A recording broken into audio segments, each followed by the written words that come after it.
ऐसा लगता है कि भारतीय जनता पार्टी के सितारे गर्दिश में चल रहे हैं। कहीं पर विद्रोह हो रहा है तो कहीं पार्टी के अंदर ही अंतर्कल है। कुछ लोग इस तरह की सियासत कर रहे हैं कि जहां पर जवाबदेही देना जो है वो मुश्किल हो जाता है। मंत्री इस तरह के बयान देते हैं कि सरकार भी जो है वो हक्की बक्की रह जाती है कि पता ही नहीं चलता उसे कि कौन से विभाग का कौन सा मंत्रालय किस मंत्री के पास है। तो क्या ग्रहों की चाल जो है वो सही नहीं चल रही? जो उपचुनाव हुए, जबरदस्त शिकस्त का सामना करना पड़ा। 3 सीटों पर उपचुनाव हुए, 2 में हार, और ऐसी ऐसी हार कि जिसकी कभी कल्पना नहीं की जा सकती। तो तभी तो ग्रहों की चाल बदली या सियासत की भारतीय जनता पार्टी की कुंडली में आखिर कौन सा योग बन गया जो अब उसे अपने इशारे पर नचा रहा है।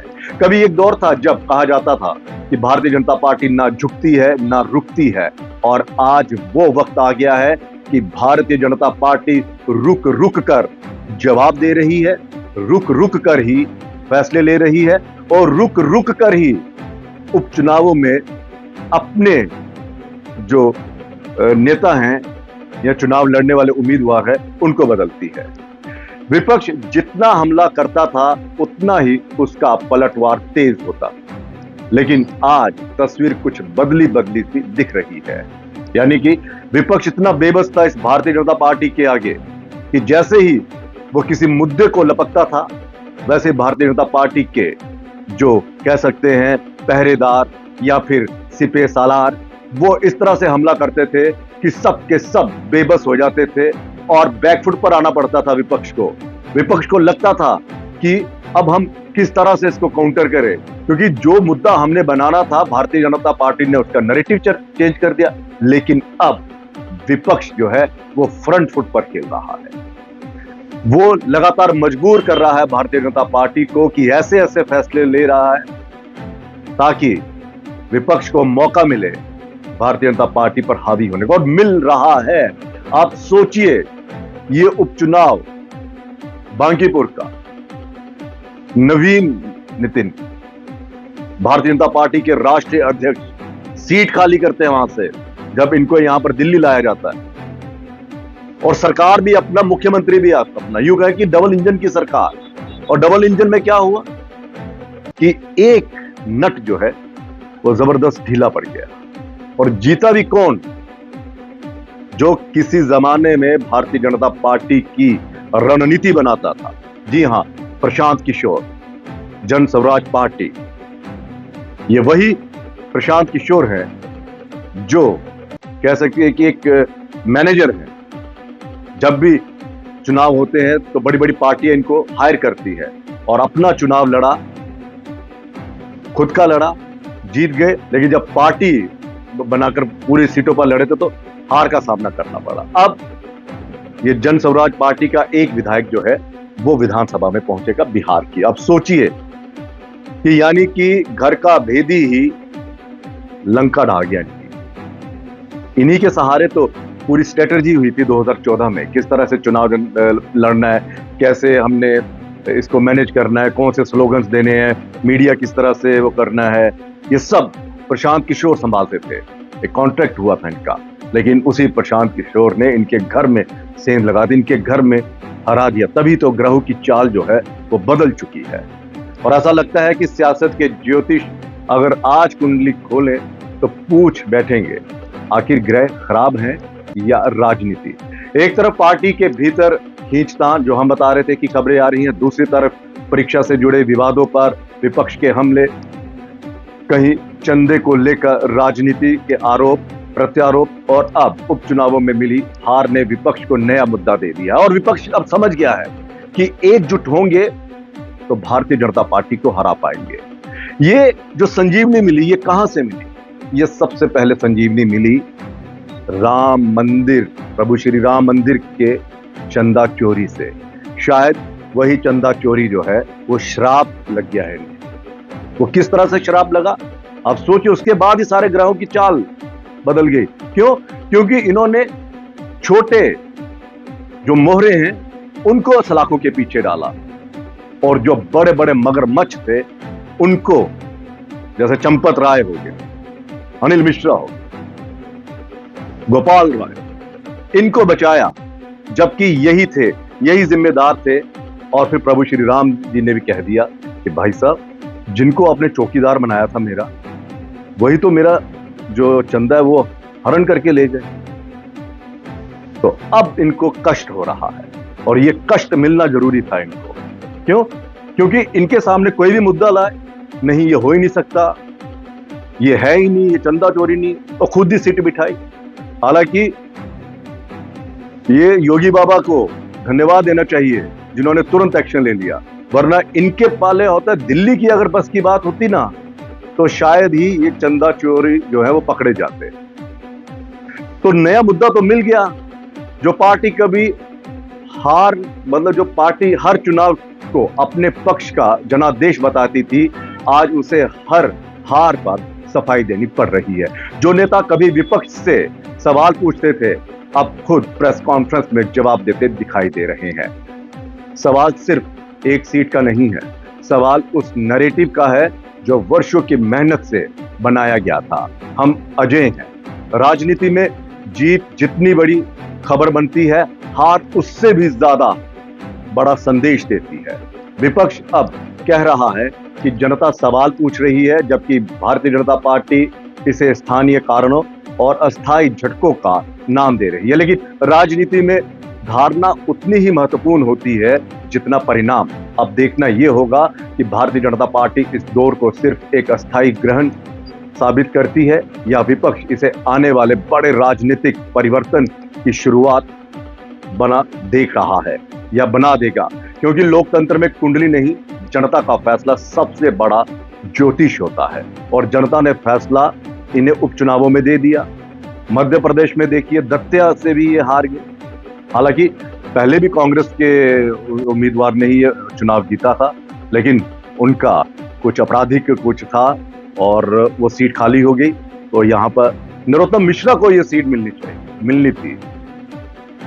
वो तो बकायदा कैंपेन करने शुरू कर गए थे, लेकिन घमंड इतना, अभिमान इतना कि जो हम चुनेंगे वो सबसे ज्यादा क्या कह सकते हैं, पावरफुल कैंडिडेट होगा। हम जिसे चाहेंगे उसे जितवा सकते हैं, हम जिसे चाहें उसे हरवा सकते हैं। और दोनों में आप देखिए, ये भारतीय जनता पार्टी का गढ़ था और शुक्र करो गुजरात में इन्होंने अपनी इज्जत बचा ली, वरना 3 के 3 हार जाते तो पता चल जाता। दूसरा ये कि भारतीय जनता पार्टी जो अजय थी, जिसने कभी झुकना नहीं सीखा, जो पुष्पा के उसके अंदाज में चल रही थी, या फिर कहें कि शोले वाले ठाकुर के उस पर चल रही थी कि ठाकुर कट सकता है, झुक नहीं सकता, तो उसमें चल रहे थे ना। लेकिन अब ये झुके भी और कट भी गए। कटे कैसे कि दो इनके विधायक चुनावों में हार गए, यानी कि विधायकी चुनाव जो हार गए, उपचुनाव हुए। और झुके कैसे? झुके कॉकरोच जनता पार्टी के आगे। कॉकरोच जनता पार्टी ने जब पेपर लीक को लेकर इनके खिलाफ आंदोलन शुरू किया, तो ये उस तासीर को समझ नहीं पाए। अपने दाएं बाएं जो प्यादे रखे हुए हैं, सलाहकार रखे हैं, वो बस यही कहते रहे, नहीं साहब सब कुछ कंट्रोल है, सब कुछ सही है। तभी तो हम कहते हैं जो मंत्री होते हैं वो सरकार की आंख नाक कान होते हैं, सूंघ लेते हैं 2 मिनट में कहां कहां बगावत की बू आ रही है, कहां लोग हमारे खिलाफ हो रहे हैं। कानों से वो सुनते हैं कि लोग उनके बारे में क्या कह रहे हैं और देखते हैं कि हमें क्या, लेकिन ना जी ना, सब कुछ हम ही हम।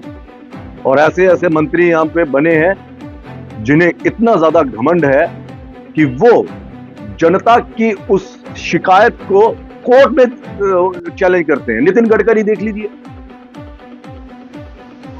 पिछले 12 सालों में अगर किसी का सबसे बढ़िया रिपोर्ट कार्ड था तो वो नितिन गडकरी साहब का था। लेकिन उससे भी बड़ा बनने की ऐसी उतावलापन, उससे भी ज्यादा इंटेलिजेंट जब इंसान के जहन में ये चले, एक मंत्री के जहन में चले कि मैं हर घंटे में या एक दिन में 200 करोड़ रुपए कमाने का मैं दिमाग रखता हूं, तो फिर पैसा सामने नजर आता है, व्यापार सामने नजर आता है, लोगों की चिंताएं, समस्याएं या उनके कह सकते हैं कि उनकी डिमांड्स क्या है, उनकी मुश्किलें क्या है, वो नजर में नहीं आते। यानी कि जनता नजर आती नहीं है, तब 200 करोड़ वाला आइडिया बस और यही 200 करोड़ का आइडिया जो है वो एनडीए को ले डूब रहा है, खासकर भारतीय जनता पार्टी को। कह रहे थे दुबई के वो जो शेख है, वो राजा कहते होंगे, कहते वो आए थे यहाँ पे और मोदी जी को कहने लगे कि 6 महीने के लिए मुझे नितिन गडकरी दे दीजिए। किसी ने पूछा क्यों? कहते उनकी सड़कें सुड़कें देख के ना, जो नितिन गडकरी साहब ने जो फ्लाईओवर बनाए हुए हैं, बड़े बड़े एक्सप्रेस वे, वो देखकर वो भी दंग रह गए और कह रहे हैं कि 6 महीने के लिए हमें दे दो। और अब जनता कह रही है कि परमानेंट ले जाओ। ऐसे ऐसे सैटेलाइट्स बनाए हुए हैं कि अब उनको पता है कि टेक्नोलॉजी बड़ी जबरदस्त थी इनकी। गड्ढे कहां पर साफ दिख रहे हैं, वो दिख रहे हैं। अपना मंत्रालय संभाला नहीं जा रहा, आगे इथेनॉल में लगे साइन पे साइन करने, लगे कहने कि हाँ जी ये इथेनॉल जो है ये किसानों को अरबपति, खरबपति, करोड़पति बना देगा। वो किसान जो सुसाइड कर रहा है, जिसके खाने के लाले पड़ रहे हैं उस किसान को, उनको ये करोड़पति बना रहे हैं। वो कह रहे हैं कि इनको मैं वो भी विटामिन डी वाला एक्सपर्ट बना दूंगा। ना जाने कौन कौन से वो लेकर दे रहे हैं इनको कि हर चीज के एक्सपर्ट, पेट्रोलियम उसका एक्सपर्ट बना देंगे। और भाई साहब, किसान को किसान रहने दो। भारत किसान देश है। अगर यहाँ से किसान अपनी फसल उगाएगा, ज्यादा पैदावार करेगा कुछ भी, तो बाहर एक्सपोर्ट होगा और एक्सपोर्ट करके डॉलर आएंगे। लेकिन आप यहीं पे सब कुछ खपा रहे हैं। और जब सवाल पूछे मीडिया ने तो कहते हैं मैं आपको कोर्ट में घसीट दूंगा। मतलब खुल्लम खुल्ला खुद ही इथेनॉल की गारंटी ली, गारंटी वारंटी जो भी है सब कुछ खुद ही ले रहा है। फिर कहते हैं ना ना ना ना, ये मैं पेट्रोलियम मिनिस्टर नहीं हूं। और बाहर जाके जो भाषण दिए इन लोगों ने, बाप रे बाप। तो ऐसा लग रहा है कि चंदा चोरी पर जो ईमानदारी नहीं बरती गई, उसका श्राप लग गया है। वो श्राप ये नहीं है कि हाँ जी वो धीरे धीरे लग रहा है। आज सीट हारे हैं, इमेज भी खराब हो रही है। वो मंत्री जिनकी कसम नहीं खाई जाती थी, आज वो रुसवा हो रहे हैं, आज वो केस की धमकी दे रहे हैं। पेट्रोल मंत्री खामोश हैं, ठीक है। और अब देखिए विपक्ष जो किसी मंत्री के आगे बोल नहीं पाता था, वो विपक्ष आज भारत के सबसे ताकतवर मिनिस्टर का इस्तीफा मांग रहा है। यही है ग्रहों की चाल जो उल्टी चल पड़ी। स्टूडेंट्स की इन लोगों ने सुनी नहीं। तो खैर देखते ये कि किस तरह से ये अपने ग्रहों को सेट करेंगे, किस तरह से कोई ऐसी रणनीति अपनाएंगे कि हाँ कैबिनेट में रीशफल होगा तो जो कमजोर ग्रह है उसको साइड पे करेंगे। और अब देखते हैं किसमें क्या होता है। लेकिन इतना जरूर है कि भारतीय जनता पार्टी की पिछले 2-3 महीनों में जो तस्वीर बदली है वो सोचने पर मजबूर कर रही है कि आखिर कहां पर इतनी भारी चूक हो गई, गलती होगी, कौन सी ऐसी गलत नीतियां बन रही हैं जो जनता जो है वो इनके खिलाफ हो रही है। जेंजी, जिस जेंजी हाय फ्रेंड्स, वो फ्रेंड्स भी उनको नहीं बचा पाए वहां पर, क्योंकि बिहार में भी तो जेंजी होंगे इस उपचुनाव में जिन्होंने हिस्सा लिया। फिलहाल इजाजत दीजिए, नमस्कार। और ये खबर आपको किस तरह से लगी, रेडियो संवाद को ज्यादा से ज्यादा शेयर करिए और वो जो बेल वाला बटन है वो दबाइए ताकि नोटिफिकेशन आपके पास जाए। फिलहाल इजाजत दीजिए, नमस्कार।